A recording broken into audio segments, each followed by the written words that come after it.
ನಮಸ್ಕಾರ ವಿದ್ಯಾರ್ಥಿಗಳೇ. ನಾನು ನಿಮ್ಮ ಪ್ರೀತಿಯ ವಿಜ್ಞಾನ ಶಿಕ್ಷಕರು ರವಿಕುಮಾರ್, ಶ್ರೀ ಸಿದ್ಧಾರ್ಥ ಶ್ರೀನಿವಾಸ ಪ್ರೌಢಶಾಲೆ, ಕೋಲಾರ. ನಾವು ಇಂದಿನ ತರಗತಿಯಲ್ಲಿ ಅಧ್ಯಾಯ 1ರ ರಾಸಾಯನಿಕ ಕ್ರಿಯೆಗಳು ಮತ್ತು ಸಮೀಕರಣಗಳು ಇದರ ವಿಚಾರವಾಗಿ ಸವಿಸ್ತರವಾಗಿ ಚರ್ಚೆ ಮಾಡಿದ್ವಿ. ಇಂದಿನ ತರಗತಿಯಲ್ಲಿ ಕೆಲವು ಅಂಶಗಳನ್ನ ಚರ್ಚೆಗೆ ತೆಗೆದುಕೊಂಡಿದ್ವಿ. ಅವುಗಳೆಂದ್ರೆ ರಾಸಾಯನಿಕ ಕ್ರಿಯೆಗಳು ಅಂದ್ರೆ ಏನು, ರಾಸಾಯನಿಕ ಸಮೀಕರಣಗಳು ಅಂದ್ರೆ ಏನು. ವಿದ್ಯಾರ್ಥಿಗಳೇ, ನಮ್ಗೆ ಆಲ್ರೆಡಿ ಗೊತ್ತಾಗಿದೆ, ರಾಸಾಯನಿಕ ಕ್ರಿಯೆ ಅಂತಂದ್ರೆ ಒಂದಕ್ಕಿಂತ ಹೆಚ್ಚಿನ ವಸ್ತುಗಳು ಸೇರಿ ಹೊಸ ಗುಣಲಕ್ಷಣಗಳೊಂದಿಗೆ ಅವುಗಳ ವಸ್ತುಗಳನ್ನ ರೂಪುಗೊಳ್ಳುವುದಕ್ಕೆ ಅಂತಹ ಒಂದು ಪ್ರಕ್ರಿಯೆಯನ್ನ ನಾವು ರಾಸಾಯನಿಕ ಕ್ರಿಯೆ ಅಂತ ಹೇಳ್ಬಿಟ್ಟು ಕರೆದಿದ್ವಿ. ಇದರಲ್ಲಿ ನಾವು ಪ್ರತಿನಿತ್ಯ ನಡೀತಕ್ಕಂಥ ಜೀರ್ಣಕ್ರಿಯೆ, ಹಾಗೇನೆ ನಮ್ಮ ದಿನನಿತ್ಯದಲ್ಲಿ ನಡೀತಕ್ಕಂಥ ಬೇರೆ ಬೇರೆ ಕ್ರಿಯೆಗಳಾಗಿರ್ತಕ್ಕಂಥ ಉಸಿರಾಟ, ಹಾಗೆ ಕಬ್ಬಿಣ ತುಕ್ಕುಳಿಯತಕ್ಕಂಥ ಕಾರ್ಯಕ್ರಮ, ಹಾಗೇನೆ ಮೆಗ್ನೀಷಿಯಂ ತಂತಿ ಉರಿತಕ್ಕಂಥದ್ದು, ಅದರ ಜೊತೆಯಲ್ಲಿ ಹಾಲು ಮೊಸರಾಗ್ತಕ್ಕಂಥದ್ದು.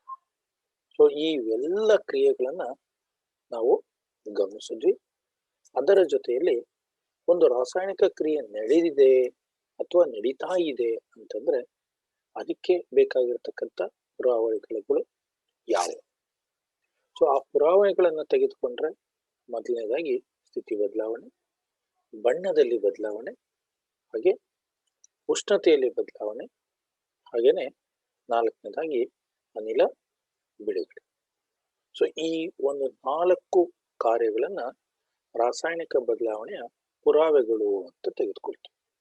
ಹಾಗಾದ್ರೆ ಇವತ್ತಿನ ತರಗತಿಯಲ್ಲಿ ಮುಂದುವರೆದ ಭಾಗ ರಾಸಾಯನಿಕ ಕ್ರಿಯೆಗಳನ್ನು ಬರೆಯುವ ವಿಧಾನಗಳು ಯಾವುವು, ಅದ್ರ ಜೊತೆಯಲ್ಲಿ ಪದ ಸಮೀಕರಣ ಅಂದ್ರೆ ಏನು, ರಾಸಾಯನಿಕ ಕ್ರಿಯೆಗಳನ್ನ ಯಾವ ರೀತಿ ಬರ್ಕೋತೇವೆ, ಸೊ ಎಡಬದಿ ಮತ್ತು ಬಲಬದಿಯಲ್ಲಿರ್ತಕ್ಕಂಥ ಪ್ರತಿವರ್ತಕಗಳು ಹಾಗೂ ಉತ್ಪನ್ನಗಳು, ಅದರ ಜೊತೆಯಲ್ಲಿ ರಾಸಾಯನಿಕ ಕ್ರಿಯೆ ಸಮೀಕರಣವನ್ನ ಬರೆದು ಅದನ್ನ ಸರಿದೂಗಿಸುವ ಕಾರ್ಯವನ್ನು ಸಹ ನಾವಿಲ್ಲಿ ಇವತ್ತಿನ ತರಗತಿಯಲ್ಲಿ ಇದರ ಬಗ್ಗೆ ಸವಿಸ್ತಾರವಾಗಿ ನಾವಿಲ್ಲಿ ಚರ್ಚೆಯನ್ನು ಮಾಡೋಣ.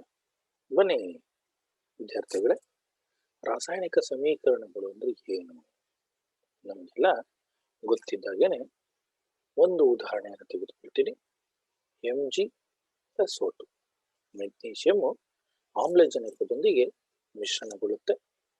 ಸೊ ಇದರಿಂದ ನಮಗೆ MgO ಅಂತಕ್ಕಂಥದ್ದು ಉತ್ಪತ್ತಿ ಆಗುತ್ತೆ. ಹಾಗಾದ್ರೆ ಈ ಒಂದು ಸಮೀಕರಣವನ್ನ ಯಾಕೆ ನಾವು ಸರಿದೂಗಿಸ್ಬೇಕು, ಮೊದಲ ವಿದ್ಯಾರ್ಥಿಗಳೇ, ಯಾಕೆ ನಾವು ಸರಿದೂಗಿಸ್ಬೇಕು, ಇದು ಮುಖ್ಯವಾಗಿರ್ತಕ್ಕಂಥ ನಮ್ಮ ಮುಂದಿರ್ತಕ್ಕಂಥ ಪ್ರಶ್ನೆ. ಹಾಗಾದ್ರೆ ಮೊದಲು ನಾವು ರಾಸಾಯನಿಕ ಕ್ರಿಯೆ, ನಂತರ ಅದರ ಧಾತುವಿನಲ್ಲಿ ಕಂಡು ಬರ್ತಕ್ಕಂಥ ಪರಮಾಣುಗಳನ್ನ ನಾವಿಲ್ಲಿ ಮೊದಲು ಗಮನಿಸ್ಬೇಕಾಗತ್ತೆ.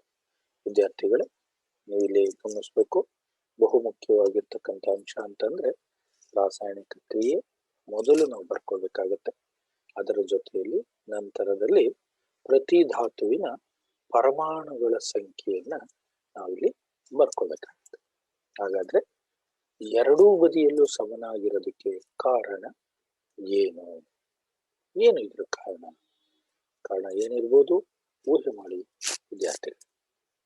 ಕಾರಣ ಏನು ಅಂತಂದ್ರೆ ಇಲ್ಲಿ ನಿಮ್ಮ ಮುಂದಿನ ಪರದೆಯಲ್ಲಿ ಕಾಣಿಸ್ತಾ ಇದೆ. ಅದಕ್ಕೆ ಬಹು ಮುಖ್ಯವಾಗಿರ್ತಕ್ಕಂಥ ಕಾರಣವನ್ನ ನಾವಿಲ್ಲಿ ನೋಡೋಣ. ನಿಮ್ಮ ಪರದೆಯಲ್ಲಿ ಕಾಣಿಸ್ತಾ ಇದೆ, ಗಮನಿಸಿ ವಿದ್ಯಾರ್ಥಿಗಳೇ. ಏನು ಇದಕ್ಕೆ ಮುಖ್ಯವಾಗಿರ್ತಕ್ಕಂಥ ಕಾರಣ ಅಂತಂದ್ರೆ ದ್ರವ್ಯ ರಾಶಿಯ ಸಂರಕ್ಷಣೆಯ ನಿಯಮ ಇದಕ್ಕೆ ಮೊದಲನೆಯ ಕಾರಣ ಆಗಿರುತ್ತೆ. ನೀವು ಅದರ ಜೊತೆಯಲ್ಲಿ ಪೆನ್ನು ಮತ್ತೆ ಪೆನ್ಸಿಲ್ ಅನ್ನು ತೆಗೆದುಕೊಂಡು ಹಾಗೆ ಬರ್ಕೋತಾ ಇರ್ಬೇಕು ಮಕ್ಕಳೇ. ರಾಸಾಯನಿಕ ಕ್ರಿಯೆಯಲ್ಲಿ ದ್ರವ್ಯ ರಾಶಿಯನ್ನ ಸೃಷ್ಟಿ ಮಾಡಲು ಸಾಧ್ಯವೂ ಇಲ್ಲ, ಮತ್ತೆ ನಾಶ ಮಾಡೋದಕ್ಕೂ ಸಾಧ್ಯ ಇಲ್ಲವೇ ಇಲ್ಲ. ಈ ಒಂದು ನಿಯಮವನ್ನ ನಾವು ದ್ರವ್ಯ ರಾಶಿಯ ಸಂರಕ್ಷಣೆಯ ನಿಯಮ ಅಂತ ಕರಿತೀವಿ. ಗಮನಿಸಿದ್ರಲ್ಲ ಮಕ್ಕಳೇ? ಸೊ ಈ ಒಂದು ಪಾಯಿಂಟ್ ಅನ್ನ ನೀವು ಬರ್ಕೋಬೇಕಾಗುತ್ತೆ. ದ್ರವ್ಯ ರಾಶಿಯ ಸಂರಕ್ಷಣೆಯ ಸೊ ನಾನೀಗ ಮತ್ತೊಂದು ಹಂತವನ್ನ ನಾನಿಲ್ಲಿ ಬರಿತಾ ಇದ್ದೀನಿ.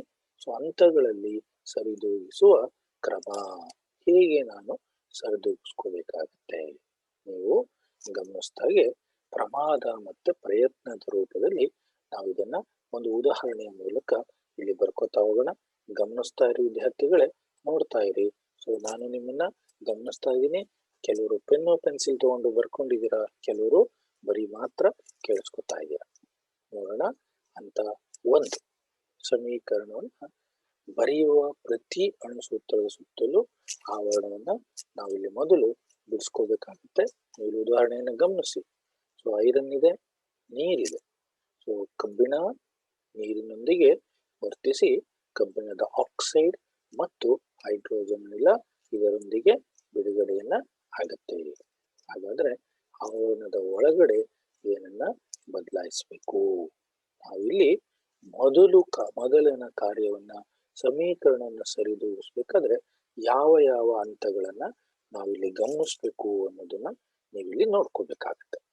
ಸೊ ಇದರಲ್ಲಿ ಮೊದಲನೇ ಹಂತವನ್ನ ನೀವು ಸಂಪೂರ್ಣವಾಗಿ ಗಮನಿಸ್ಬೇಕಾಗತ್ತೆ. ಇಲ್ಲ ಅಂತಂದ್ರೆ ಮಕ್ಕಳೇ ಕನ್ಫ್ಯೂಷನ್ ಆಗುತ್ತೆ ನಿಮಗೆ, ಮತ್ತೆ ಒಂದೊಂದು ನಿಮ್ಗೆ ಇಲ್ಲಿ ಅರ್ಥನೇ ಆಗಲ್ಲ. ಮೊದಲು ನೀವೇನ್ ಮಾಡ್ಬೇಕು? ಎರಡನೇ ಹಂತಕ್ಕೆ ಬರೋಣ. ಸರಿದೂಗಿಸಿದ ಸಮೀಕರಣದಲ್ಲಿರುವ ವಿವಿಧ ಧಾತುಗಳ ಪರಮಾಣು ಸಂಖ್ಯೆಗಳನ್ನ ನಾವು ಮೊದಲು ಪಟ್ಟಿ ಮಾಡಬೇಕಾಗುತ್ತೆ. ಸೊ ಇದರಲ್ಲಿ ನಾವು ತೆಗೆದುಕೊಂಡಂತ ಸಮೀಕರಣದಲ್ಲಿ ಕಬ್ಬಿಣ ಇದೆ, ನೀರಿನೊಂದಿಗೆ ಇದು ವರ್ತಿಸುತ್ತೆ, ಅದರ ಜೊತೆಯಲ್ಲಿ ಕಬ್ಬಿಣದ ಆಕ್ಸೈಡ್ ಉತ್ಪತ್ತಿ ಆಗುತ್ತೆ, ಹಾಗೇನೆ ಜೊತೆಯಲ್ಲಿ ಹೈಡ್ರೋಜನ್ ಅನಿಲ ಬಿಡುಗಡೆ ಆಗೋದನ್ನ ನಾವಿಲ್ಲಿ ಗಮನಿಸಬಹುದಾಗುತ್ತೆ. ಕಬ್ಬಿಣ ಎಡಭಾಗದಲ್ಲಿ ಒಂದಿದೆ, ಹೈಡ್ರೋಜನ್ ಎರಡಿದೆ, ಹಾಗೆ ಆಮ್ಲಜನಕನು ಸಹ ಒಂದಿದೆ. ಹಾಗಾದ್ರೆ ಬಲಭಾಗದಲ್ಲಿ ನೋಡೋಣ. ಸೊ 3 ಕಬ್ಬಿಣ, 2 ಹೈಡ್ರೋಜನ್, 4 ಆಮ್ಲಜನಕ ಇದೆ. ಹಾಗಾದ್ರೆ ಇದನ್ನ ಯಾವ ರೀತಿಯಲ್ಲಿ ನಾವು ಸರಿದೂಗಿಸಬಹುದಾಗುತ್ತೆ? ಇದನ್ನೆಲ್ಲ ಕೆಲವು ಉದಾಹರಣೆಗಳನ್ನ ಕಳೆದ ಒಂದು ತರಗತಿಯಲ್ಲಿ ನಾವಿಲ್ಲಿ ಗಮನಿಸಿದ್ವಿ. ಹಾಗಾದ್ರೆ ಈ ಒಂದು ರಾಸಾಯನಿಕ ಕ್ರಿಯೆಯನ್ನ ಯಾವ ರೀತಿಯಾಗಿ ನಾವಿಲ್ಲಿ ಸರಿದೂಗಿಸಬಹುದಾಗುತ್ತೆ? ಸೊ 4ನೆಯ ಒಂದು ಕ್ರಮಕ್ಕೆ ಬರೋಣ. ನಾವೀಗ ಪ್ರತಿವರ್ತಕ ಮತ್ತು ಉತ್ಪನ್ನಗಳನ್ನ ಎಲ್ಲಾ ಧಾತುಗಳ ಪರಮಾಣುಗಳ ಮುಂದೆ ಗುಣಾಂಕವನ್ನ ಸೇರಿಸುವ ಮೂಲಕ ನಾವು ಸರಿದೂಗಿಸ್ತಕ್ಕಂಥ ಒಂದು ಪ್ರಯತ್ನವನ್ನ ಮಾಡೋಣ. ಹಾಗಾದ್ರೆ ಗುಣಾಂಕವನ್ನ ಏನೇನ್ ಸೇರಿಸ್ಬೇಕು ವಿದ್ಯಾರ್ಥಿಗಳೇ? ನೀವು ಇಲ್ಲಿ ಗಮನಿಸ್ಬೇಕಾಗತ್ತೆ. ಮೊದಲು 2ರ ಗುಣಾಂಕದಿಂದ ನೀವು ಗುಣಿಸಿ ನೋಡ್ಬೇಕಾಗತ್ತೆ, ನಂತರ 3, ನಂತರ 4, ಹೀಗೆ ನೀವು ಗುಣಾಂಕವನ್ನ ಗುಣಿಸ್ಬಿಟ್ಟು ನೋಡ್ಬೇಕಾಗತ್ತೆ. ಅದರ ಬ್ರಾಕೆಟ್ ನಲ್ಲಿ ಇರ್ತಕ್ಕಂಥದ್ದು ಅದನ್ನ ಸರಿದೂಗಿಸಲು ಪ್ರಯತ್ನ ಮಾಡೋಣ. ಸೊ ಇಲ್ಲಿ ಒಟ್ಟು ಇದು ಕಬ್ಬಿಣ ಬಂದು 3 ಇದೆ, ಹೈಡ್ರೋಜನ್ ಸೊ 2, 4 × 2 8 ಆಯ್ತು. ಹಾಗಾದ್ರೆ ಆಮ್ಲಜನಕ 4 ಆಯ್ತು. ಸೊ ಈಗ ಮುಂದೆ ಬರ್ತಿದೆ ನೋಡಿ, ಪ್ರಯತ್ನ ಪಟ್ಟಿದೀವಿ ನಾವು ಇದನ್ನ ನಾವು ಇಲ್ಲಿ ಸರಿದೂಗಿಸ್ತಕ್ಕಂಥ ಇದನ್ನ ನೋಡಿದಾಗ ಪ್ರತಿವರ್ತಕ ಮತ್ತು ಉತ್ಪನ್ನಗಳ ಭೌತಿಕ ಸ್ಥಿತಿಗಳ ಸಂಕೇತಗಳನ್ನು ಸಹ ಇದರ ಮುಂದೆ ನಾವು ಇಲ್ಲಿ ಬ್ರಾಕೆಟ್ ಅಲ್ಲಿ ಬರೀಬೇಕಾಗತ್ತೆ. ನೋಡಿ, ಕಬ್ಬಿಣ ಎಸ್ ಅಂತ ಮಾರ್ಕ್ ಮಾಡ್ತೇವೆ. ಸೊ ನೀರನ್ನ ಗ್ಯಾಸಿಯಸ್ ಮಾಲಿಕ್ಯೂಲ್ ಅಂತ ತೋರಿಸ್ತೇವೆ, ಸೊ ಲಿಕ್ವಿಡ್ ಕಂಟೆಂಟ್ ಅಲ್ಲಿ ಇರೋದ್ರಿಂದ. ಸೊ ಹಾಗೇನೆ ಹೈಡ್ರೋಜನ್, ಸೊ ಕಬ್ಬಿಣದ ಆಕ್ಸೈಡ್ ಇದೆ, ಇದು ಸಲ್ಫರ್ನ ಸ್ಟೇಟ್ ಅನ್ನು ತೋರಿಸುತ್ತೆ, ಸಾಲಿಡ್ ಸ್ಟೇಟ್ ಅನ್ನ. ಹಾಗೇನೆ ಹೈಡ್ರೋಜನ್ ಗ್ಯಾಸಿಯಸ್ ಗಾಳಿಯ ಇದನ್ನ ತೋರಿಸ್ತಾ ಹೋಗುತ್ತೆ. ಹಾಗಾದ್ರೆ ಮುಂದುವರಿದ ಭಾಗದಲ್ಲಿ ನೀವು ಗಮನಿಸ್ತಾ ಹೋಗಿ ಮಕ್ಕಳಲ್ಲಿ. ಸೊ 6ನೆಯ ಒಂದು ಸ್ಥಿತಿಯ ಕ್ರಿಯೆಯನ್ನ ನೋಡಿದಾಗ ಕ್ರಿಯೆಯ ಪರಿಸ್ಥಿತಿಗಳಲ್ಲಾದ ಉಷ್ಣತೆ, ಒತ್ತಡ, ಕ್ರಿಯಾವರ್ಧಕಗಳು ಮತ್ತು ಇತ್ಯಾದಿ ಬಾಣದ ಗುರುತಿನ ಮೇಲ್ಭಾಗದಲ್ಲಿ ನಾವಿಲ್ಲಿ ಗುರುತಿಸ್ಬೇಕಾಗತ್ತೆ. ಅಂದ್ರೆ 340 ಅಟ್ಮಾಸ್ಫಿಯರು, ಸನ್ಲೈಟ್ ಇದೆ, ಕ್ಲೋರೋಫಿಲ್ ಇದೆ, ಇವನ್ನೆಲ್ಲ ನಾವು ಆಲ್ರೆಡಿ ಗಮನಿಸ್ತಾ ಹೋಗಿದ್ವಿ. ಹಾಗಾದರೆ ನಾವು ರಾಸಾಯನಿಕ ಕ್ರಿಯೆಗಳು ನಡೆದ ನಂತರ, ಅದನ್ನ ಸರಿದೂಗಿಸಿದ ನಂತರ ನಾವು ಯಾವ ಯಾವ ಕ್ರಮಗಳನ್ನ ನಾವು ಗಮನಿಸ್ಬೇಕು? ಹಾಗಾದ್ರೆ ಆ ರೀತಿಯಾಗಿ ಗಮನಿಸ್ತಕ್ಕಂಥ ಅಂಶಗಳು ಯಾವ್ಯಾವು?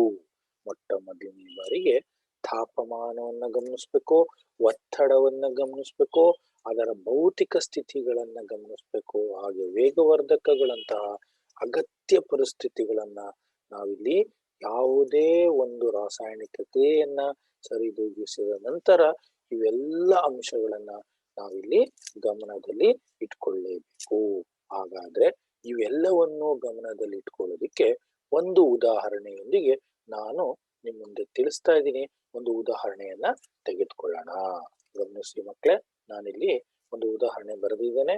ಸೊ ಏನು, CO ಕಾರ್ಬನ್ ಮೊನಾಕ್ಸೈಡ್. CO2 ಅಂತಂದ್ರೆ ಕಾರ್ಬನ್ ಡೈಆಕ್ಸೈಡ್ ಇದೆ, CO ಅಂತಂದ್ರೆ carbon monoxide.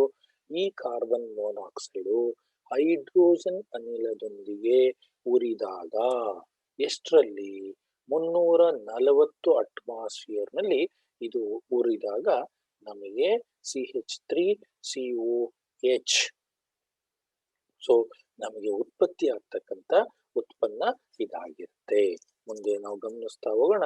So carbon dioxide ಮತ್ತು ನೀರು ಇದು ನಮ್ಮ ವಾತಾವರಣದಲ್ಲಿ ಹೇರಳವಾಗಿ ದೊರೀತಾ ಹೋಗುತ್ತೆ. ಸೊ ಇದೆರಡನ್ನ ಉಪಯೋಗಿಸ್ಕೊಂಡೆ, ಕಚ್ಚಾ ವಸ್ತುವನ್ನ ಉಪಯೋಗಿಸ್ಕೊಂಡು ಸೊ ನಾವಿಲ್ಲಿ ಗಮನಿಸ್ತಾ ಇದ್ದೀವಿ. ಸೊ ರಾಸಾಯನಿಕ ಕ್ರಿಯೆಗಳ ನಡೆಯೋದ್ರ ಜೊತೆಯಲ್ಲಿ ಸೊ ಹಸಿರು ಸಸ್ಯಗಳಲ್ಲಿ ತನ್ನ ಆಹಾರವನ್ನ ತಾವೇ ತಯಾರು ಮಾಡ್ಕೊಳ್ತಾ ಹೋಗುತ್ತೆ. ಯಾವುದರ ಮೂಲಕ ಅಂತಂದ್ರೆ ಹಸಿರು ಸಸ್ಯಗಳಲ್ಲಿರ್ತಕ್ಕಂಥ ಪತ್ರಹರಿತು ಅಂತಕ್ಕಂಥ ಒಂದು ಪಿಗ್ಮೆಂಟು, ಅದು ಸೂರ್ಯನ ಕಿರಣಗಳನ್ನ ಹೀರ್ಕೊಳ್ಳುತ್ತೆ. ಅದರ ಜೊತೆಯಲ್ಲಿ ಕ್ಲೋರೋಫಿಲ್ ಅಂತಕ್ಕಂಥ ಅಂಶ, ಸೊ ಅದರ ರಾಸಾಯನಿಕ ಕ್ರಿಯೆ ನಡೆದು ಆಹಾರ ಉತ್ಪಾದನೆಗೆ ಸಹಾಯವನ್ನ ಮಾಡುತ್ತೆ. ಸೊ ಇದೇ ಒಂದು ರಾಸಾಯನಿಕ ಕ್ರಿಯೆಯನ್ನು ನಾವು ಇಲ್ಲಿ ಬರೆದಿರೋದು. ವಾತಾವರಣದಲ್ಲಿ ದೊರೆಯತಕ್ಕಂಥ ಕಾರ್ಬನ್ ಡೈಆಕ್ಸೈಡ್ ಮತ್ತು ನೀರು, ಸೊ ಸೂರ್ಯನ ಬೆಳಕನ್ನು ಉಪಯೋಗಿಸಿಕೊಂಡು ಕ್ಲೋರೋಫಿಲ್ ಹೀರಿಕೊಂಡು ಅಲ್ಲಿ ಗ್ಲೂಕೋಸ್ C6H12O6 ಗಮನಿಸ್ತಾ ಇರ್ಬೋದು ಮಕ್ಕಳೇ, ಹಾಗೆ ಬರ್ಕೋತಾ ಇರಿ. ಇದು ಒಂದು ನಿಮ್ಮ ಪರೀಕ್ಷೆಗೆ ಸಂಬಂಧಪಟ್ಟಂತೆ 2 ಅಂಕದ ಪ್ರಶ್ನೆ ಇದರ ಮೇಲೆ ಬರ್ಬೋದಾಗುತ್ತೆ. ಗಮನಿಸ್ತಾ ಇರಿ. C6H12O6 1 ಅಂಕದ ಪ್ರಶ್ನೆಗೆ ಇದರ ರಾಸಾಯನಿಕ ಸಂಕೇತವನ್ನ ಬರೆಯಿರಿ ಅಂತ ಬೇಕಾದ್ರೆ ನಿಮಗೆ ಪ್ರಶ್ನೆಯನ್ನ ಕೇಳ್ಬೋದು. ಅದರ ಜೊತೆಯಲ್ಲಿ 6 ಆಮ್ಲಜನಕ ಉತ್ಪತ್ತಿ ಆಗುತ್ತೆ. ಅದರ ಜೊತೆಯಲ್ಲಿ ನೀರು ಸಹ ಬಿಡುಗಡೆ ಆಗ್ತಕ್ಕಂಥ ಸಾಧ್ಯತೆ ಇದೆ. ನೋಡಿದ್ರಲ್ಲ, ಇದು ಒಂದು ಉದಾಹರಣೆ. ಮತ್ತೊಂದನ್ನ ನೀವಿಲ್ಲಿ ಗಮನಿಸ್ಬೇಕಾಗತ್ತೆ. ರಾಸಾಯನಿಕ ವಿಧಗಳು, ಕ್ರಿಯೆಗಳ ವಿಧಗಳು ಯಾವ್ದ್ಯಾವುದು. ಇಲ್ಲಿವರೆಗೂ ನಾವು ಇದರ ವಿಚಾರವನ್ನ ಸಂಪೂರ್ಣವಾಗಿ ತಿಳಿದುಕೊಂಡ್ವಿ. ರಾಸಾಯನಿಕ ಕ್ರಿಯೆ ಅಂದ್ರೇನು, ಸೊ ರಾಸಾಯನಿಕ ಕ್ರಿಯೆ ಸರಿದೂಗಿಸ್ತಕ್ಕಂಥ ಕ್ರಮ ಏನು, ಸೊ ಹಾಗಾದ್ರೆ ರಾಸಾಯನಿಕ ಕ್ರಿಯೆಯನ್ನು ಯಾವ ರೀತಿಯಾಗಿ ಬರ್ಕೋಬಹುದು, ಅದರ ಜೊತೆಯಲ್ಲಿ ಕೆಲವು ಉದಾಹರಣೆಗಳನ್ನ ನಾವು ನೋಡುತ್ತೇವೆ. ಇವಾಗ ನಾವು ತಿಳ್ಕೊಳ್ಳೋಣ ರಾಸಾಯನಿಕ ಕ್ರಿಯೆ ಅಂದ್ರೆ ಏನು. ವಿದ್ಯಾರ್ಥಿಗಳೇ, ನಮ್ಗೆ ಗೊತ್ತಿರೋ ರೀತಿಯಲ್ಲಿ ಹಲವಾರು ರೀತಿಯ ರಾಸಾಯನಿಕ ಕ್ರಿಯೆಗಳು ನಮ್ಮ ದಿನನಿತ್ಯದ ಜೀವನದಲ್ಲಿ ನಡೀತಾ ಹೋಗುತ್ತೆ. ಹಾಗಾದ್ರೆ ಅವುಗಳಲ್ಲಿ ಸೊ ನಾವು ಕೆಲವು ವಿಧಗಳನ್ನ ನಾವಿಲ್ಲಿ ಚರ್ಚೆ ಮಾಡಲಿದ್ದೇವೆ.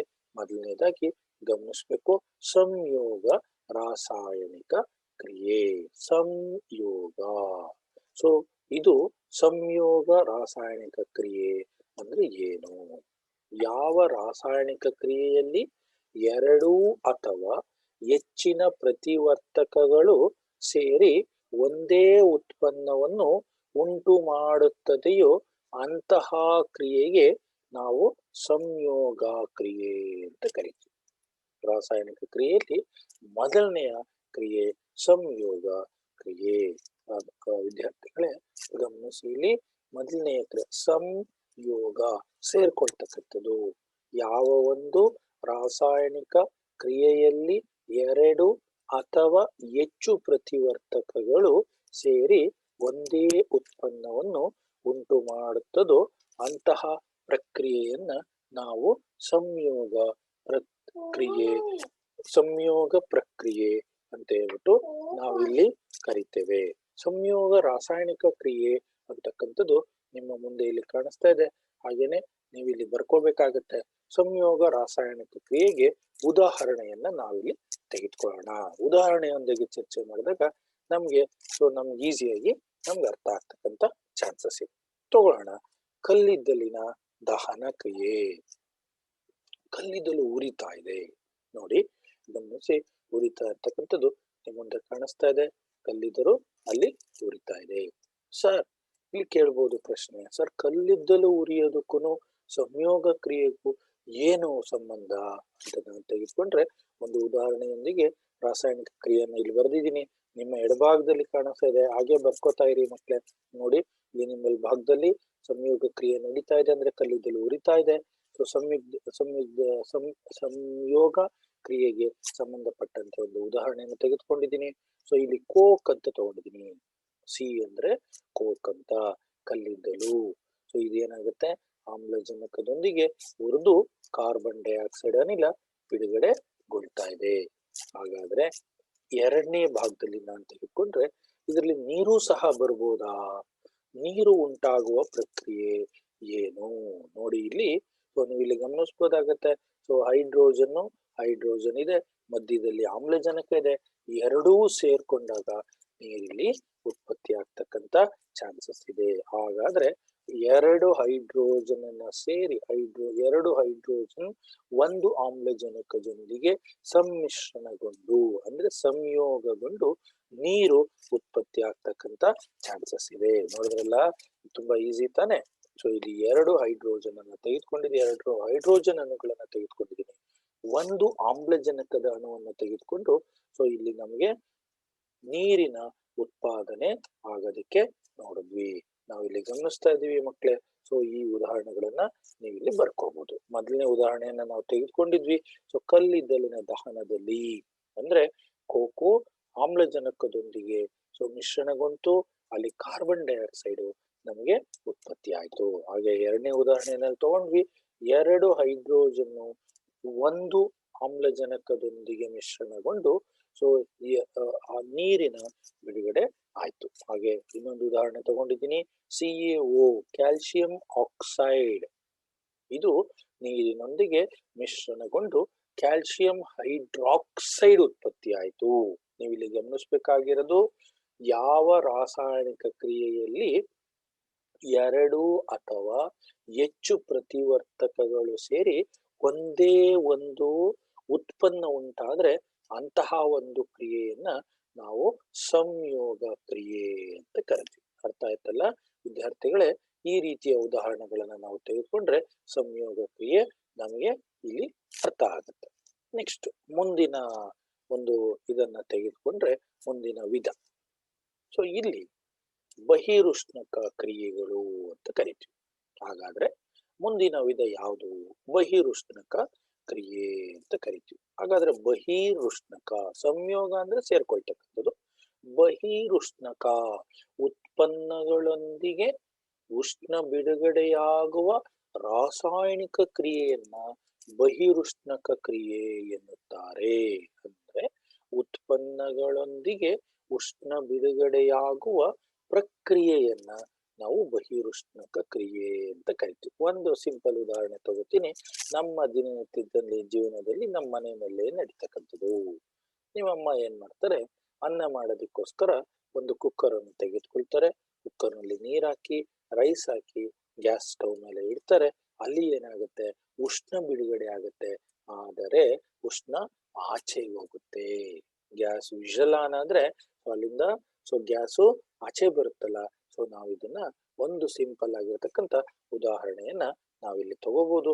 ಮತ್ತೆ ಕೆಲವು ಉದಾಹರಣೆಗಳನ್ನ ನೋಡೋಣ. ನೈಸರ್ಗಿಕ ಅನಿಲದ ದಹನ ಮೊದಲನೆಯ ಉದಾಹರಣೆ. ಹಾಗಾದ್ರೆ ನೋಡಿ, ನಿಮ್ಮ ಮುಂದೆ ಗಮನಿಸಿ, ಅಲ್ಲಿ ಗ್ಯಾಸ್ ಸ್ಟವ್ ಉರಿತಾ ಇದೆ.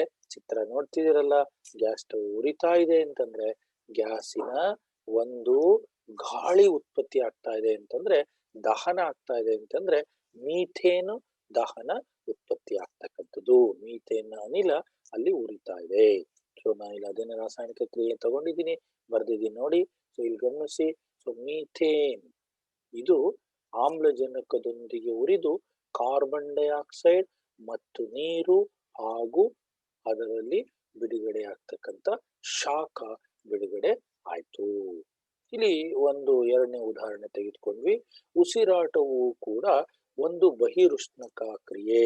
ಗಮನಿಸ್ಬೇಕು ವಿದ್ಯಾರ್ಥಿಗಳೇ, ಈ ಎರಡನೇ ಉದಾಹರಣೆಯ ಮೇಲೆ 2 ಅಂಕದ ಪ್ರಶ್ನೆ ನಿಮಗೆ ಕೇಳುವ ಸಾಧ್ಯತೆ ಹೆಚ್ಚಿದೆ. ಸರ್, ಹಾಗಾದ್ರೆ ಇದರ ಮೇಲೆ ಯಾವ ರೀತಿಯ ಪ್ರಶ್ನೆಯನ್ನ ಕೇಳಬಹುದು? ಗ್ಯಾರಂಟಿ ಮಕ್ಕಳೇ. ಸೊ ನೀವು ಗಮನಿಸ್ಬೇಕಾಗತ್ತೆ, ಇಲ್ಲಿ ಗಮನಿಸಿದಾಗ ಸೊ ನಿಮಗೆ ಪ್ರಶ್ನೆಯನ್ನ ಕೇಳ್ಬೋದು. ಯಾವ ಪ್ರಶ್ನೆಯನ್ನ ಕೇಳ್ತಾರೆ? ನಿಮ್ಗೆ ಆಲ್ರೆಡಿ ಗೊತ್ತಿದೆ, ವೈಜ್ಞಾನಿಕ ಕಾರಣ ಕೊಡಿ ಅಂತಕ್ಕಂಥ ಪ್ರಶ್ನೆಗಳು ಬಂದೇ ಬರುತ್ತೆ. ಹಾಗಾದ್ರೆ ಆ ರೀತಿಯ ಪ್ರಶ್ನೆಯಲ್ಲಿ ಒಂದು ಪ್ರಶ್ನೆಯನ್ನ ಕೇಳ್ತಾರೆ, ಉಸಿರಾಟವು ಕೂಡ ಒಂದು ಬಹಿರುಷ್ಣಕ ಕ್ರಿಯೆ ಎಂದು ತಿಳಿಸಲು ಅಥವಾ ಹೇಳಲು ಕಾರಣ ಕೊಡಿ. ನಾವು ಪ್ರತಿನಿತ್ಯ ಉಸಿರಾಟ ಮಾಡಬೇಕಾದ್ರೆ ಇದನ್ನ ನಾವು ಬಹಿರುಷ್ಣಕ ಕ್ರಿಯೆ ಅಂತ ಕರಿತೀವಿ. ಯಾಕೆ? ಉದಾಹರಣೆ ಕೊಡಿ ಅಂತ ಬೇಕಾದ್ರೆ ನಿಮ್ಮ ಹತ್ರ ಕೇಳ್ಬೋದು. ಅಂದ್ರೆ ಅದು ನಿಮಗೆ ಬರ್ತಕ್ಕಂಥ ವೈಜ್ಞಾನಿಕ ಕಾರಣ ಕೊಡಿ ಪ್ರಶ್ನೆಯನ್ನ ಬರ್ತಕ್ಕಂಥದ್ದು. ಅದಕ್ಕೆ ಸಂಬಂಧಪಟ್ಟಂತೆ ನಾನು ಇಲ್ಲಿ ನಿಮ್ಗೊಂದು ಚಿತ್ರ ತೋರಿಸಿದೀನಿ, ಮೈಟೋಕಾಂಡ್ರಿಯಾದ ಚಿತ್ರ. ಇಲ್ಲಿ ಗಮನಿಸ್ಬೇಕು, ಮೈಟೋಕಾಂಡ್ರಿಯಾ ಅಂತಕ್ಕಂಥದ್ದು ನಾವು ಮುಖ್ಯವಾಗಿ ಹೇಳ್ಬೇಕಾದ್ರೆ ಶಕ್ತಿ ಉತ್ಪಾದನಾ ಕೇಂದ್ರ ಅಂತ ಕರಿತೀವಿ. ಯಾಕೆ ಅಂತಂದ್ರೆ ನಮ್ಮಲ್ಲಿ ಬಿಡುಗಡೆಗೊಂಡಂತಹ ಶಕ್ತಿ ಈ ಮೈಟೋಕಾಂಡ್ರಿಯ ಒಳಭಾಗದಲ್ಲಿ ಶೇಖರಣೆಗೊಳ್ಳುತ್ತೆ. ನಮಗೆ ಯಾವಾಗ ಬೇಕೋ ಆವಾಗ ಇದು ಶಕ್ತಿಯನ್ನ ಕೊಡುತ್ತೆ. ಇಲ್ಲಿ ಉದಾಹರಣೆ ತಗೊಂಡಿದ್ದೀನಿ, C6H12O6 ಹಾಗೆ ಬರ್ಕೋತಿದ್ದೀರಲ್ಲ ಮಕ್ಕಳೇ. ಸೊ ನೋಡಿ, ಗಮನಿಸಿ, ಈಗ C6H12O6 ಗ್ಲೂಕೋಸ್ ಇದೆ. ಈ ಗ್ಲೂಕೋಸ್ ಆಮ್ಲಜನಕದೊಂದಿಗೆ ಸೇರಿ ಕಾರ್ಬನ್ ಡೈಆಕ್ಸೈಡ್ ಮತ್ತು ನೀರು ಹಾಗೆ ಎನರ್ಜಿ ಅಂದ್ರೆ ಶಕ್ತಿಯನ್ನ ಬಿಡುಗಡೆ ಮಾಡ್ತಾ ಹೋಗುತ್ತೆ. ಹಾಗೆ ಇಲ್ಲಿ ಉಸಿರಾಟ ಕೂಡ ಒಂದು ಬಹಿರುಷ್ಣಕ ಕ್ರಿಯೆ. ಹೇಗೆ ಅಂತಂದ್ರೆ, ನಾವು ಉಸಿರಾಟವನ್ನ ಮಾಡಬೇಕಾದ್ರೆ ಆಮ್ಲಜನಕವನ್ನ ಒಳ ತೆಗೆದುಕೊಂಡು ಕಾರ್ಬನ್ ಡೈಆಕ್ಸೈಡ್ ಅನ್ನ ಹೊರಬಿಡ್ತೇವೆ. ಆಮ್ಲಜನಕ, ನೀರು ಮತ್ತೆ ಹೆಚ್ಚಿನ ಉಷ್ಣವನ್ನ ಬಿಡುಗಡೆ ಮಾಡುವ ಈ ಒಂದು ಕ್ರಿಯೆಗೆ ನಾವು ಮನುಷ್ಯನ ಉಸಿರಾಟವು ಕೂಡ ಒಂದು ಬಹಿರುಷ್ಣಕ ಕ್ರಿಯೆ ಅಂತ ಹೇಳ್ಬಿಟ್ಟು ನಾವಿಲ್ಲಿ ಕರಿಬಹುದಾಗುತ್ತೆ. ಮತ್ತೊಂದು ಉದಾಹರಣೆ ತಗೊಳ್ಳೋಣ, ಇದೇ ಒಂದು ರಾಸಾಯನಿಕ ಕ್ರಿಯೆಗೆ. ರಾಸಾಯನಿಕ ಕ್ರಿಯೆ ಬಹಿರುಷ್ಣಕ ಕ್ರಿಯೆ. ಮೂರನೇ ಉದಾಹರಣೆ, ಸಸ್ಯಜನ್ಯ ದ್ರವ್ಯಗಳ ವಿಘಟನೆಯಿಂದ ಕಾಂಪೋಸ್ಟ್ ಉಂಟಾಗುವುದು. ಇಲ್ಲೊಂದು ಉದಾಹರಣೆಯನ್ನ ನೆನಪಿಸ್ಕೋಬೇಕಾಗುತ್ತೆ. ರೈತರು ಎರೆಹುಳುವನ್ನ ರೈತನ ಮಿತ್ರ ಅಂತ ಕರೀತಾರೆ. ಯಾಕೆ ಅಂತಂದ್ರೆ ಈ ಎರೆಹುಳುಗಳು ಬಿದ್ದಂತಹ ಹಸಿರು ಎಲೆಗಳನ್ನ ತಿಂದು ಸೊ ಮಣ್ಣಿನ ರೂಪದಲ್ಲಿ ಪರಿವರ್ತನೆಯನ್ನ ಮಾಡ್ತವೆ. ಅದನ್ನೇ ಇಲ್ಲಿ ಮೂರನೇ ಉದಾಹರಣೆಯಾಗಿ ತಗೊಂಡಿದೀವಿ. ಸಸ್ಯಜನ್ಯ ದ್ರವ್ಯಗಳ ವಿಘಟನೆಯಿಂದ ಕಾಂಪೋಸ್ಟ್ ಉಂಟಾಗುತ್ತೆ. ಸೊ ಅದಕ್ಕೆ ಸಂಬಂಧಪಟ್ಟಂತೆ ನೀವು ಇಲ್ಲಿ ಚಿತ್ರ ಗಮನಿಸಿ ಮಕ್ಕಳೇ. ಸೊ ಕಾಂಪೋಸ್ಟ್ ಮಾಡಿರ್ತಕ್ಕಂಥದ್ದು ಹೇಗಿದೆ ಅಂತ ನೋಡಿ. ಎಲ್ಲ ಹೊಗೆ ಬರ್ತಾ ಇದೆ, ತುಂಬಾ ದಿವಸ ಸೊ ಭೂಮಿಯ ಒಳಭಾಗದಲ್ಲಿ ಹಾಗೇ ಬಿಟ್ಬಿಡ್ತಾರೆ. ಅಲ್ಲೇನಾಗುತ್ತೆ, ಹೊಗೆ ಬರೋದಕ್ಕೆ ಶುರುವಾಗ್ತಾ ಹೋಗುತ್ತೆ. ನೀವು ಇಲ್ಲಿ ಗಮನಿಸಿ, ಕಾಂಪೋಸ್ಟ್ ರೆಡಿ ಆಗಿರ್ತಕ್ಕಂಥದ್ದು. ಮುಂದಿನ ಒಂದು ಕ್ರಿಯೆಗೆ ಮುಂದುವರಿತಾ ಹೋಗೋಣ. ಹಾಗಾದ್ರೆ ಮುಂದಿನ ರಾಸಾಯನಿಕ ಕ್ರಿಯೆ ಯಾವುದು? ಮುಂದಿನ ರಾಸಾಯನಿಕ ಕ್ರಿಯೆ ವಿಭಜನೆ ಕ್ರಿಯೆ. ವಿಭಜನೆ, ಇಲ್ಲಿವರೆಗೂ ಸಂಯೋಗ ಆಯ್ತು, ಬಹಿರುಷ್ಣಕ ಆಯ್ತು. ಹಾಗೆ ಮತ್ತೊಂದು ಉದಾಹರಣೆ ವಿಭಜನೆ. ವಿಭಜನೆ ಡಿವೈಡ್ ಆಗ್ತಕ್ಕಂಥದ್ದು. ರಾಸಾಯನಿಕ ಕ್ರಿಯೆಯಲ್ಲಿ ಒಂದು ಪ್ರತಿವರ್ತಕವು ಸರಳ ಉತ್ಪನ್ನಗಳಾಗಿ ವಿಭಜನೆಯಾಗುವುದನ್ನ ನಾವು ವಿಭಜನೆ ಕ್ರಿಯೆ ಅಂತ ಕರಿತೀವಿ. ಮಕ್ಕಳೇ ಗಮನಿಸ್ತಾ ಇದ್ದೀರಲ್ಲ, ಸರಳವಾಗಿರ್ತಕ್ಕಂಥ ರಾಸಾಯನಿಕ ಕ್ರಿಯೆಗಳು ಇವಾಗಿರ್ತವೆ. ಸೊ ಇದರಲ್ಲಿ ವಿಭಜನೆ ಕ್ರಿಯೆ. ಸೊ ನಾವೇ ಗಮನಿಸ್ದಾಗೆ ರಾಸಾಯನಿಕ ಕ್ರಿಯೆ ನಡೆಯುವ ಜೊತೆಯಲ್ಲಿ ಒಂದು ಪ್ರತಿವರ್ತಕವು ಸರಳ ಉತ್ಪನ್ನಗಳಾಗಿ ವಿಭಜನೆಯಾಗ್ತಕ್ಕಂಥ ಒಂದು ಕ್ರಿಯೆಯನ್ನ ವಿಭಜನೆ ಕ್ರಿಯೆ ಅಂತ ಹೇಳ್ಬಿಟ್ಟು ನಾವಿಲ್ಲಿ ಕರಿಬಹುದಾಗತ್ತೆ. ಅದಕ್ಕೆ ಮೊದಲನೇದಾಗಿ ತೆಗೆದುಕೊಳ್ಳೋಣ. ವಿಭಜನೆ ಕ್ರಿಯೆಯಲ್ಲಿ ಮೊದಲನೆಯ ಒಂದು ಕ್ರಿಯೆ ಅದು ಯಾವುದು ಅಂತಂತಂದ್ರೆ, ಉಷ್ಣತೆಯನ್ನ ಕೊಡುವುದರ ಮೂಲಕ ನಡೆಯುವ ವಿಭಜನೆ ಕ್ರಿಯೆಗೆ ಉಷ್ಣ ವಿಭಜನೆ ಅಂತ ಕರಿತೀವಿ. ಯಾವುದೇ ಒಂದು ರಾಸಾಯನಿಕ ಕ್ರಿಯೆ ನಡೆದ್ರೆ ಅದರಿಂದ ಏನಾದ್ರೂ ಉಷ್ಣ ವಿಭಜನೆ ಹೊಂದಿದ್ರೆ ಅಂತಹ ಕ್ರಿಯೆಯನ್ನ ನಾವು ಉಷ್ಣ ವಿಭಜನೆ ಕ್ರಿಯೆ ಅಂತ ಕರಿತೀವಿ. ಅದಕ್ಕೆ ಸಂಬಂಧಪಟ್ಟಂತೆ ಉದಾಹರಣೆ FeSO4 ಅಂದ್ರೆ ಫೆರಿಕ್ ಸಲ್ಫೇಟ್ ಅನ್ನ ತೆಗೆದುಕೊಂಡು ಇದು ಫೆರಿಕ್ ಆಕ್ಸೈಡ್, ಸಲ್ಫರ್ ಡೈಆಕ್ಸೈಡ್ ಮತ್ತು ಸಲ್ಫರ್ ಟ್ರೈಆಕ್ಸೈಡ್ ಅನಿಲಗಳನ್ನ ಇದು ಬಿಡುಗಡೆ ಮಾಡುತ್ತೆ. ಹಾಗಾಗಿ ಈ ಒಂದು ಕ್ರಿಯೆಯನ್ನು ನಾವು ಉಷ್ಣ ವಿಭಜನೆ ಕ್ರಿಯೆಗೆ ಉದಾಹರಣೆಯಾಗಿ ತೆಗೆದುಕೊಳ್ಬಹುದಾಗತ್ತೆ. ನೀವು ಇಲ್ಲಿ ಗಮನಿಸಬಹುದು. ಸೊ ಚಿತ್ರದ ಸಹಾಯದಿಂದ ಈ ಒಂದು ಉಷ್ಣ ವಿಭಜನೆ ಕ್ರಿಯೆಯನ್ನ ನಾವು ನೋಡ್ತೇವೆ. ಫೆರಸ್ ಸಲ್ಫೇಟ್ ಇಂದ ನಾವು ಫೆರಿಕ್ ಆಕ್ಸೈಡ್ ಆಗಿ ಪರಿವರ್ತನೆ ಆಗುತ್ತೆ. ಅದರ ಜೊತೆಯಲ್ಲಿ ಮೊದಲು ಫೆರಸ್ ಸಲ್ಫೇಟು ಸೊ ಹಸಿರು ಕಲರ್ ನಲ್ಲಿತ್ತು. ಸೊ ಇದು ಫೆರಿಕ್ ಆಕ್ಸೈಡ್ ಆಗಿ ರೆಡ್ ಬ್ರೌನ್ ಕಲರ್ ಆಗಿ ಇದು ಚೇಂಜಸ್ ಆಗ್ತಾ ಹೋಯ್ತು. ಮತ್ತೊಂದು ಉದಾಹರಣೆ ಗಮನಿಸಿ ಮಕ್ಕಳೇ. ಸೊ ಇಲ್ಲಿ ಕ್ಯಾಲ್ಸಿಯಂ ಕಾರ್ಬೋನೇಟ್ ಸುಣ್ಣವನ್ನ ನಾವಿಲ್ಲಿ ತೆಗೆದುಕೊಂಡಿದ್ದೀವಿ. ಸೊ ಇದರಿಂದ ನಮಗೆ ಬಿಡುಗಡೆ ಆಗ್ತಕ್ಕಂಥದ್ದು ಕ್ಯಾಲ್ಸಿಯಂ ಆಕ್ಸೈಡ್ ಮತ್ತು ಕಾರ್ಬನ್ ಡೈಆಕ್ಸೈಡ್. ಸುಟ್ಟ ಸುಣ್ಣ ನಮಗಿಲ್ಲಿ ಬರುತ್ತೆ. ಸುಣ್ಣದ ಕಲ್ಲನ್ನ ತೆಗೆದುಕೊಂಡಿದ್ವಿ. ಸೊ ಇದರ ಬಣ್ಣವನ್ನು ಸಹ ನಾವಿಲ್ಲಿ ಗಮನಿಸಬಹುದಾಗತ್ತೆ. ಬಣ್ಣದಲ್ಲಿ ಯಾವುದೇ ರೀತಿಯ ಬದಲಾವಣೆ ಇಲ್ಲಿ ಉಂಟಾಗೋದಿಲ್ಲ. ಮತ್ತೊಂದು ಉದಾಹರಣೆಯನ್ನು ತೆಗೆದುಕೊಂಡ್ವಿ. ಲೆಡ್ ನೈಟ್ರೇಟ್ ಅನ್ನ ತೆಗೆದುಕೊಂಡ್ವಿ. ಇದು ಲೆಡ್ ಆಕ್ಸೈಡ್ ಆಗಿ ಇಲ್ಲಿ ಪರಿವರ್ತನೆ ಆಯ್ತು. ಗಮನಿಸೋದ್ರಲ್ಲ. ಸೊ ಎರಡನೆಯ ಒಂದು ರಾಸಾಯನಿಕ ಕ್ರಿಯೆ ಉಷ್ಣ ವಿಭಜನಾ ಕ್ರಿಯೆ ಅಂತ ಹೇಳ್ಬಿಟ್ಟು ನಾವಿಲ್ಲಿ ಗಮನಿಸಿದ್ವಿ. ಸೊ ಇವತ್ತಿನ ಪಾಠದಲ್ಲಿ ಮಕ್ಕಳೇ ನಾವು ಇಷ್ಟೂ ವಿಚಾರಗಳನ್ನ ನಾವಿಲ್ಲಿ ಕೂಲಂಕುಷವಾಗಿ ಸೊ ರಾಸಾಯನಿಕ ಕ್ರಿಯೆಗಳ ವಿಧಗಳಿಗೆ ಸಂಬಂಧಪಟ್ಟಂತೆ ನಾವಿಲ್ಲಿ ಗಮನಿಸ್ತಾ ಹೋದ್ವಿ. ಹಾಗೇನೆ ನೀವು ವಿದ್ಯಾರ್ಥಿಗಳೇ ಸೊ ಮುಂದಿನ ತರಗತಿಯಲ್ಲಿ ಇನ್ನೂ ಹೆಚ್ಚಿನ ವಿಚಾರಗಳನ್ನು ನಾವು ತೆಗೆದುಕೊಳ್ಳೋಣ. ಅದರ ಜೊತೆಯಲ್ಲಿ ನಾವು ಬೇರೆ ಬೇರೆ ರೀತಿಯ ರಾಸಾಯನಿಕ ಕ್ರಿಯೆಗಳ ವಿಧಗಳು, ಸೊ ಅವುಗಳ ಉದಾಹರಣೆಗಳು, ಅವುಗಳ ಉಪಯೋಗಗಳು ಏನೇನು ಅಂತ ಹೇಳ್ಬಿಟ್ಟು ನಾವು ಇನ್ನೂ ಹೆಚ್ಚಿನ ವಿಚಾರಗಳನ್ನ ಈ ರಾಸಾಯನಿಕ ಕ್ರಿಯೆಗೆ ಸಂಬಂಧಪಟ್ಟಂತೆ ನಾವು ತಿಳಿದುಕೊಳ್ಳೋಣ.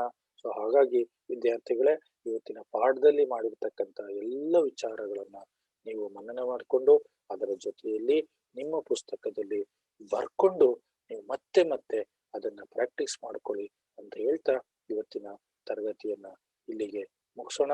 ಸೊ ಧನ್ಯವಾದಗಳು. ಮುಂದಿನ ತರಗತಿಯಲ್ಲಿ ಭೇಟಿಯಾಗೋಣ. ಅಲ್ಲಿವರೆಗೂ ನೀವು ತಗೊಳ್ಳಿ ಒಂದು ಸಣ್ಣ